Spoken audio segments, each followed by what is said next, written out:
Muy bien, buenas noches para los alumnos de la carrera de enfermería del segundo año.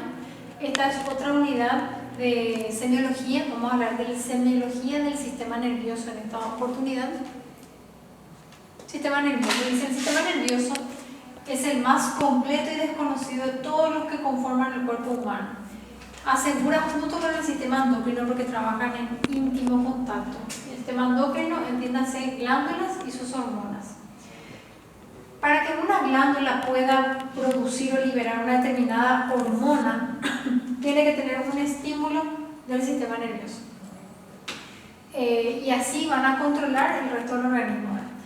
El sistema nervioso es capaz de recibir información e integrar innumerables datos procedentes de distintos órganos sensoriales.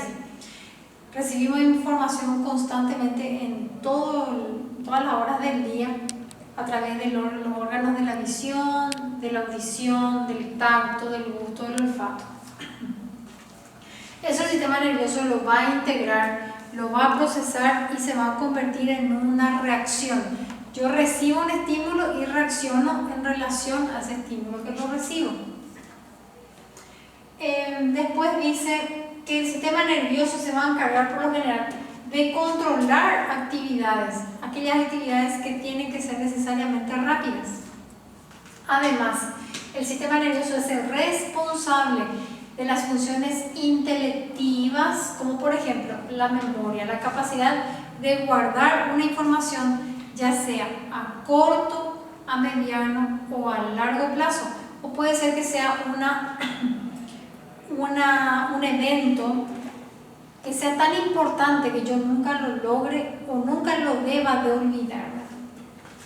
Las emociones o las voliciones, las emociones que yo voy recibiendo, si esas emociones el sistema nervioso las va a clasificar. Generalmente, inconscientemente, se borran aquellas emociones que son de índole desagradable, el sistema nervioso las bloquea y van a quedar aquellas emociones, voy a recordar más aquellas emociones que me produjeron algún tipo de satisfacción. Su constitución anatómica del sistema nervioso es bastante complejo. Si vamos a hablar del sistema nervioso en cuanto a cómo está formado, esto da para 1 y 2 años todavía, y va para más. Las células que lo componen son las neuronas. Esas células son las células funcionales y las que forman la estructura del sistema nervioso. A diferencia del resto del organismo, estas carecen de una capacidad regenerativa. Cuando las neuronas del sistema nervioso se van muriendo o se van apagando en cuanto a sus funciones, estas ya no se vuelven a regenerar. Con el paso del tiempo, si yo pierdo la capacidad de todas mis neuronas, entonces yo voy a perder la capacidad o de la memoria, o de percibir emociones, o de captar algún tipo de estímulo a través de los órganos de los sentidos. Voy a perder la capacidad a lo mejor de cumplir con las labores o de perder todo lo que yo aprendí. Entonces todo eso me va a generar, claro, una serie de trastornos para mi cotidiano vivir. Muy bien. Examen físico. ¿Cómo yo voy a examinar, o el profesional va a examinar si el sistema nervioso está en buenas condiciones? Puedo primero hacer una valoración de cómo está conduciendo o cómo es la conducción de los nervios craneales encargados del olfato. Entonces yo voy a hacer una valoración acá, ¿verdad? Y acá está la valoración que ustedes van a ir leyendo. Perdón. Vamos a ver los distintos tipos de pares craneales. El primer par craneal, pues lo vamos a repasar el olfatorio, el segundo es el óptico. Este par craneal lo que va a hacer es recabar información de índole visual. Voy a poder captar lo lejano de lo cercano. Voy a tener la capacidad de tomar una decisión de cruzar la calle si yo veo que un auto está lejos. Si yo veo que un auto está cerca, mi sistema nervioso procesa la información a través de lo visual por medio de este par craneal que es el nervio óptico, y por lo tanto yo voy a tomar la decisión de la información que he recibido de quedarme y no cruzar la calle. Entonces, esa es otra opción. Tercer par craneal, oculomotor, troclear y abductor. Ahí ya estamos hablando nosotros también de la participación o test que se pueden hacer a nivel, ¿verdad?, de estudios más específicos de la parte ocular. O sea que, para que yo pueda analizar o yo hable de semiología del sistema nervioso, yo tengo que tener un conocimiento vasto de todos los pares craneales y cómo estos van actuando a nivel de cada órgano de los sentidos. Entonces yo tengo que volver a leer, y tristemente no les va a gustar, van a tener que leer sistema nervioso, anatomía, para poder entender esta unidad. Pero ya vamos repasando otra vez cómo se llaman los pares craneales y qué hacen, ¿verdad? Pero van a tener que repasar el sistema nervioso. El quinto par craneal es el trigémino. Ahí vamos a tener un nervio que se va a encargar de la motricidad, movimiento de los músculos faciales y músculos que participan con la masticación, y también voy a poder sentir mi rostro, aunque ahí también va a participar el nervio facial. Muy bien, las demás fibras nerviosas y los pares craneales, ustedes saben que son 12. Nosotros hablamos hasta del trigémino. Los siguientes pares craneales, como les dije, es un repaso, es una entrada. Ustedes van a tener que hacer un resumen de los 12 pares craneales y esa es la primera tarea. Yo sé que no les va a gustar, que es muy complejo, pero van a tener que hacerlo. Vamos a hablar de la conciencia. La conciencia es la noción que tenemos de las sensaciones que yo percibo. Yo soy consciente, cuando estoy despierta, de las sensaciones que recibo, de los pensamientos y sentimientos que voy experimentando en un momento determinado.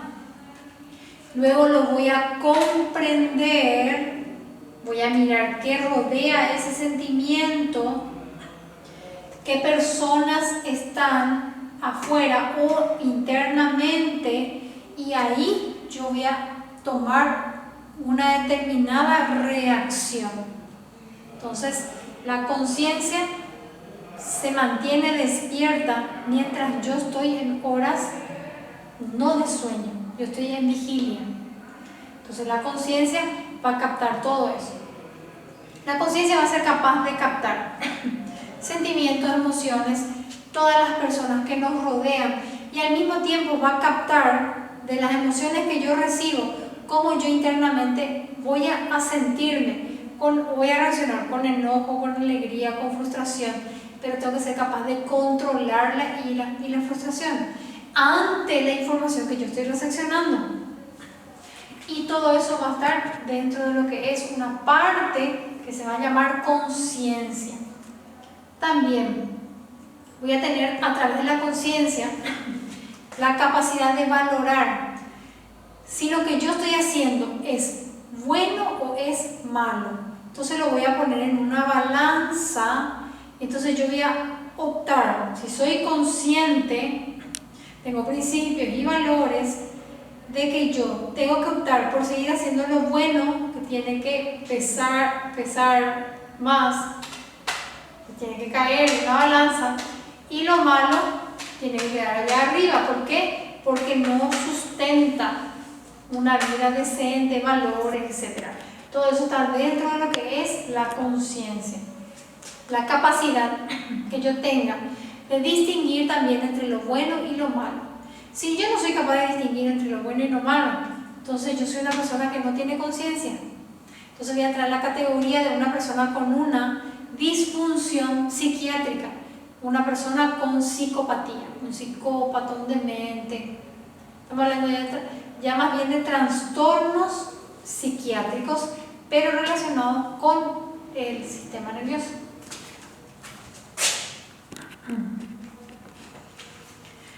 El sueño.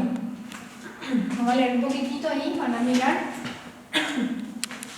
El sueño es un factor, mientras yo voy hablando ustedes van a ir mirando.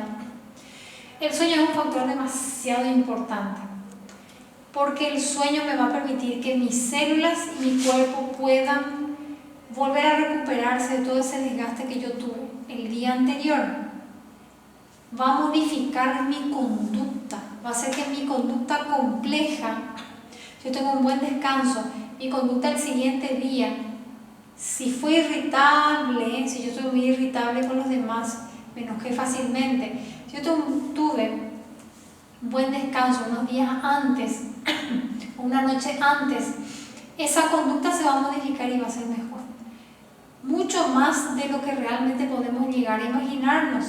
Mientras dormimos, nuestro cerebro sigue funcionando, todo sigue funcionando. Y una prueba de ello lo encontramos en los sueños. Generalmente soñamos en mayor o menor intensidad. Lo que nosotros soñamos va a ser lo último que vimos en algún programa de televisión o el último acontecimiento, ya sea agradable o desagradable que tuvimos durante las últimas horas del día, o todo eso que nos frustró o nos alegró ese día y lo vamos a llevar a la etapa del sueño. Durante el periodo del sueño en nuestro organismo acontecen una serie de cambios fisiológicos, desde variación en el funcionamiento cerebral, nuestro sistema muscular, la respiración se va a hacer más lenta y vamos a tener cambios en el sistema genital, el sueño húmedo que va a ser normal en los adolescentes. En el adulto, lo preferible es que se complete 8 horas del sueño. Y generalmente las mayores horas del sueño, las más profundas, van a ser a partir de la segunda fase aproximadamente. Ella habla de las fases de los sueños, qué porcentaje de inconsciencia se va a empezar a despertar ahí, ¿verdad? Pues eso a modo de información. Pues lo más importante es, ¿por qué es relevante el sueño? ¿Qué se produce durante el periodo de sueño? A nivel fisiológico, muscular, respiratorio, que va a ser para tarea de ustedes. Y también, ¿cuáles son la cantidad de horas de un adulto? Ya tenemos. ¿Cuáles son la cantidad de horas que debe dormir un bebé? Bebé hablamos ya de 1 mes para adelante. Un adolescente.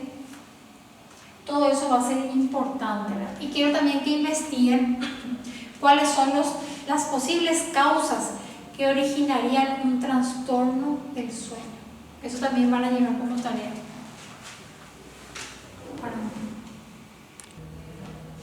Muy bien, para finalizar lo que es la parte de semiología del sistema nervioso, vamos a hablar de la eliminación de los residuos celulares del cerebro. El cerebro también tiene que eliminar todo lo tóxico que va recepcionando durante el día. Eso lo puede hacer a nivel químico, con la ayuda de algún medicamento que atenúe eso, con el descanso, con muchos factores, ¿verdad? Esto van a ustedes a leer, porque acá habla que todo esto, si no se elimina adecuadamente, puede conllevar a una enfermedad muy conocida que es la enfermedad del Alzheimer. Van a leerlo, van a investigar, y está en la última parte de la tarea. ¿Qué pasa si no hay una eliminación correcta de los residuos de las células que son las neuronas del cerebro? Y aparte del Alzheimer, ¿qué otra enfermedad tendríamos como consecuencia? Porque esto ya es a modo de información. En la plataforma les voy a ir alzando cómo sería la semiología del sistema nervioso. Y ahí también voy a ir alzando algunos videos también que les van a ayudar. Y también les voy a alzar este PowerPoint. No es complicado, pero sí tienen que investigar otra vez los pares craneales. Tienen que investigar un poquitito también sobre algunos trastornos relacionados con esta parte del sistema nervioso, que es la depresión, para llevar como tarea, depresión, esquizofrenia, trastorno obsesivo compulsivo, ira, frustración, cómo manejar esos procesos. Eso es lo que van a llevar como tarea, ¿sí? Y el viernes nos conectamos y ahí yo voy a dar mayor información de esto. Y si quieren hacer todas las preguntas, lo hacen en la plataforma. Esto es bastante complejo. También llevan el resto de los pares craneales que deben de saberlo. Esa es obligación de todo profesional de blanco. Y la examinación, el profesional encargado de esta parte va a ser el médico psiquiatra, que va a trabajar con el psicólogo. Y generalmente la terapia es conductiva, conductual y medicamentosa, cuando ya hablamos ya de este tipo de trastorno. Hay muchísimos trastornos a nivel del sistema nervioso, nosotros tocamos algunos nomás, pero si vamos a hablar de todos, es bastante extenso. Bueno, con esto finalizo, espero que les sea de utilidad la parte que yo les envío como información y el resto queda a cargo de ustedes investigar. Buenas noches.